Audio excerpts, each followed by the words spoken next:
Alors, chers amis, ravi de vous retrouver pour une nouvelle vidéo, toujours dans l'actualité du Barça. Donc, aujourd'hui, on va parler comme prévu des jeunes, pas de l'équipe B, mais plutôt des Baby Barcelona, de la Masia, avec 4 jeunes que sont Pau Cubarsí Paredes, Alex Rico Pico, Iker Bravo et Fermin Lopez. Alors, c'est des jeunes joueurs qui seront peut-être là où sont les Ansu Fati, les Ilaïch Moriba et autres, mais ça sera dans quelques années. Donc, l'intro et on les découvre ensemble.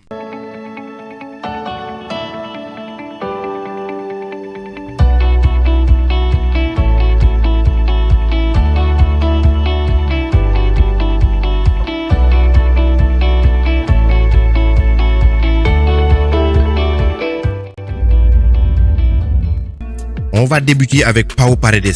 Le défenseur central n'a pas été une position favorable pour la Masia en termes de développement des talents ces dernières années. Cependant, la génération 2007 augmente fortement et est là pour prouver à tout le monde qu'il a tort. Un joueur comme Landry Farré est déjà en compétition avec des jeunes d'un an de plus que lui à l'Infantile A. Le protagoniste de la première partie de cette vidéo réunit toutes les qualités qu'un défenseur de la Masia et de Barcelone en quelque sorte doit posséder. Alors, il est né le 22 janvier 2007 dans la petite ville d'Espanyol à Gérone. Plus précisément, Pau Cubarsí a commencé à jouer au football au FC Villablarex. Il a rapidement rejoint le plus grand club de la province catalane, le Girona FC que vous connaissez bien, puisqu'ils ont été en Liga il n'y a pas si longtemps. Où Pau Cubarsí a commencé à attirer l'attention des recruteurs de Barcelone, c'est en jouant pour les Alvins de Gérone que les Blaugrana ont décidé de faire un pas pour lui. Alors, âgé de seulement 11 ans, il rejoint la Masia à l'été 2018. Il était l'une des 63 signatures faites par l'Académie du Barça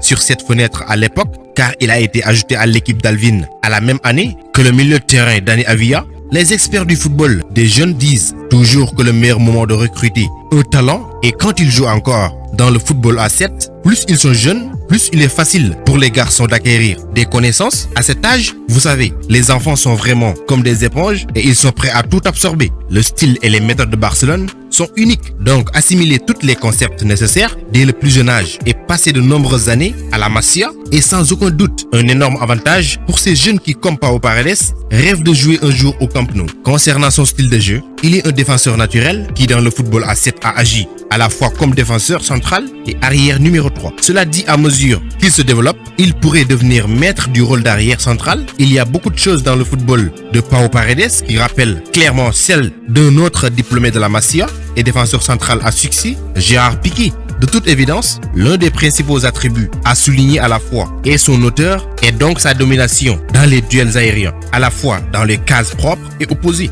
Néanmoins, il est difficile de dire quelle sera la taille d'un enfant de 14 ans une fois qu'il aura atteint l'âge adulte. Ce qui est clair cependant, c'est qu'il a cet esprit d'attaque et cette impulsion pour aller de l'avant. En fait, bien qu'il soit un défenseur, il était le 3e meilleur buteur de l'Infantile B du Barça la saison passée. Lamine Yamal, que certains connaîtront, était le meilleur buteur de l'équipe, suivi d'Angel Jiménez, et vient par la suite Pau Cubarsí, qui en seulement 9 matchs avait marqué 5 buts pour un défenseur. Un chiffre impressionnant pour quelqu'un qui n'occupe en aucun cas le dernier tiers en permanence. En plus de ses prouesses aériennes et de ses capacités offensives, c'est un plaisir à le regarder en prenant le ballon jouer de l'arrière. Il ne s'effrite jamais sous la pression, mais fait avancer le ballon avec expertise et un sens admirable de supériorité et de calme. En portant lentement le ballon, il attire les adversaires avant d'utiliser une feinte corporelle et d'accélérer pour laisser ses rivaux derrière et briser la première ligne de pression. Cependant, lorsqu'on parle d'un défenseur, vous devez également vous concentrer sur ses capacités défensives.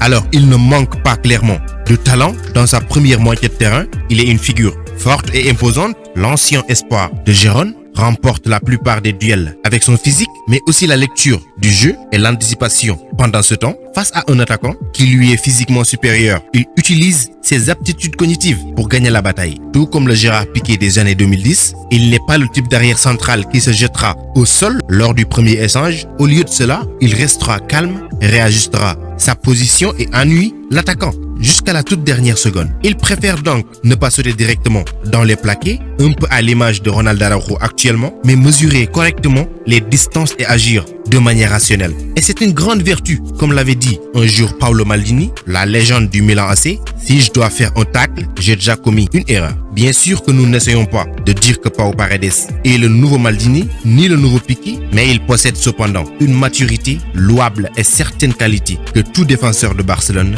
devrait avoir et qui font de lui un joueur extrêmement prometteur à surveiller pour l'avenir. Pau Cubarsí Paredes, de son vrai nom, n'a que 14 ans et ce n'est que sa 3e saison à la Masia, donc tout peut arriver et patience pour pouvoir visionner son jeu dans l'avenir. Iker Bravo, dans un instant. Alors lui, déjà son nom est exceptionnel parce qu'on peut retrouver dans son nom 2 légendes, à savoir Iker Casillas et Claudio Bravo, l'ancien gardien du Barça. Alors les fans du football du monde entier se demandent ces dernières années ce qui est arrivé à la Masia. Une académie qui a vu naître Lionel Messi, André Iniesta, Xavi Hernandez, Sergi Busquets et tant d'autres. La sécheresse semble terminée avec les excellentes ascensions d'Ansu Fati et d'Ilaix Moriba, Riqui Puig également. Les prochaines grandes choses du Camp Nou, et si vous vous posiez la question à savoir si la Masia était morte, la quantité et la qualité de talent à la Masia est toujours étonnante. Rassurez-vous, l'une des dernières preuves est Iker Bravo. Alors lui, c'est une force d'attaque explosive qui a l'air plus beau que jamais. Son histoire est une histoire sur la peur et la timidité, sur une promesse et une mentalité pour atteindre le ciel. Iker Bravo Solania, de son vrai nom, est né le 13 janvier 2005 dans la ville catalane de Saint-Cugat del Vallès. Il a commencé sa carrière de footballeur à l'âge de 5 ans lorsque ses amis l'ont poussé à rejoindre Espluguenc, où il n'a pas eu un départ en douceur à cause de sa timidité. Il a même senti que c'était honteux quand les autres l'ont vu jouer. Il ne voulait pas jouer, mais il voulait regarder juste les matchs. Par conséquent, ses parents l'ont amené à un match et se sont assis avec lui dans les gradins. Ses entraîneurs l'ont invité à jouer et comme ça, l'Espagnol a trouvé sa place sur le terrain. Un jour, quand Iker Bravo s'est réveillé, il n'a pas voulu manger. Ses parents étaient inquiets et tout s'est terminé par une querelle. Pour arranger la situation, ses parents lui ont montré des extraits du tournoi FCB Escola. Je vous l'avais dit, c'est l'école de football du FC Barcelone, différent de la Masia. Toute la situation s'est terminée par la promesse qu'Iker Bravo pourrait aller au tournoi du FCB Escola. Et d'ailleurs, c'est lors de ce tournoi que le FC Barcelone a trouvé son intérêt pour le jeune de 5 ans à l'époque. Quelques essais plus tard, ils étaient tous convaincus. Ils voulaient qu'il rejoigne le pré-Benjamin et il n'a jamais regardé en arrière depuis et est maintenant un avant-centre mortel. Concernant son style de jeu, il a toujours été grand. Pour son âge, en fait, les entraîneurs adverses lui demandaient souvent s'il pouvait arrêter de tirer trop fort parce qu'il a une puissance de tir exceptionnelle et un grand physique à son avantage. Sa taille, sa capacité et son flair sont juste à un autre niveau.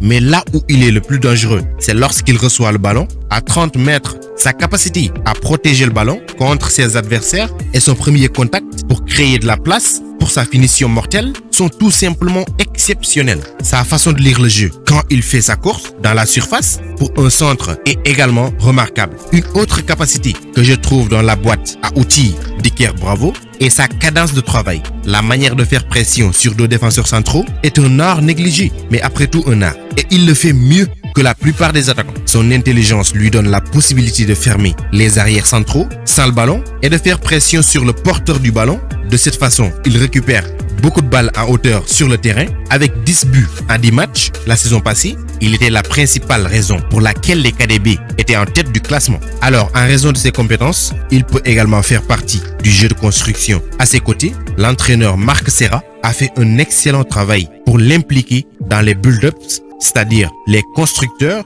ce qui donne au KDB un homme supplémentaire pour générer des supériorités. Sa vue d'ensemble est excellente et sa capacité de dépassement est également nette. Il est facile de voir à quel point les KDB manquent de menaces offensives lorsque la pépite est hors du terrain. Maintenant, si Iker Bravo poursuit son développement scandaleux dans le bon sens, vous comprenez, il ne serait pas surprenant de le voir rejoindre la génération 2004 à plein régime l'année prochaine. Son contrat avec le Barça expire cette saison en juin.